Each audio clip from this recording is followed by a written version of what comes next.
Okay guys, now we're on the other end of the swim start. So this is from an age group of perspective. So once again, none of this is completely to scale, but rakes, brooms are people, and I'll talk you through some of the detail here.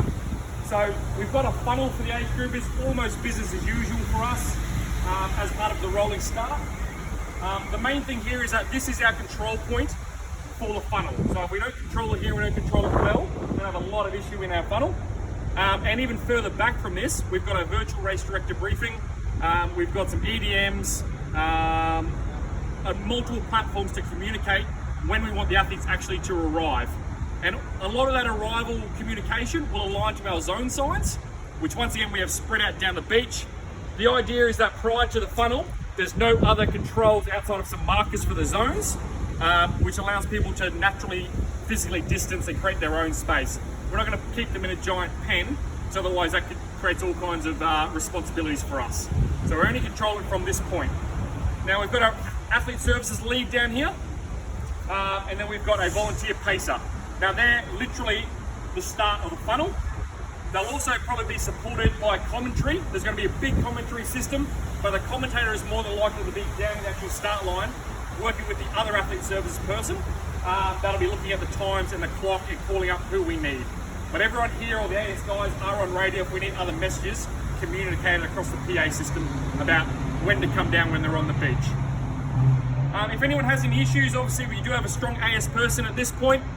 We've got a help desk to the side here. If you need to drop off your glasses, if you need to pick up a swim cap, if any of our volunteers need PPE or to clean their hands, they can all do it right here. It's really important though that we do have a fenced off area for the volunteers working in this space, just so once again they can create their own space. If you've ever been a swim start, being on at beach level, everyone's at the same head height, so overhead signs are critical. The help desk sign above the table, really impactful piece of infrastructure, so make sure you've got the sign aligned to this service. And then our next overhead signs are our 1.5 metre signs, basically starting the instruction, which our guys at the front here will be reinforcing about the progression up the chutes. Now because for a swim start and most scenarios we're actually on sand, we will be using cones every 1.5 metres down the chutes. So the simple instruction is come to the cone and then follow the person in front of you. So when they move forward, so do you. So the next one moves forward, up to the next cone, up to the next cone, and keep following all the way up. Just follow the leader. But stay your cone until the person in front of you has moved.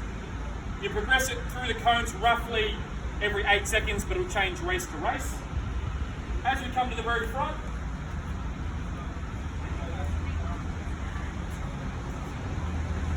the people that are really controlling the mechanics and the timings are over here in the pen. Where possible, try and stay out of the way up here. The more people in here, once again, creates congestion and just probably not a good look. So we'll have a pen over here to the side. Once again, nice big space where your athlete service person watching the clock is with their app, your timing person is if they're hanging about, and if ops person or your beach ops needs to run and stand somewhere to communicate with these guys, that's kind of your control point. Don't forget to fence or bollard and stake that in, and don't forget to create a fenced off area for your power supply and your blower. We always seem to forget to do that for spectators. On the crowdies, one thing we've got to speak about earlier today when we walked through was we will have the signs facing the spectators about 1.5 metres and on the crowdies as well, keeping you 1.5 metres. So those signs will be directed to the crowds.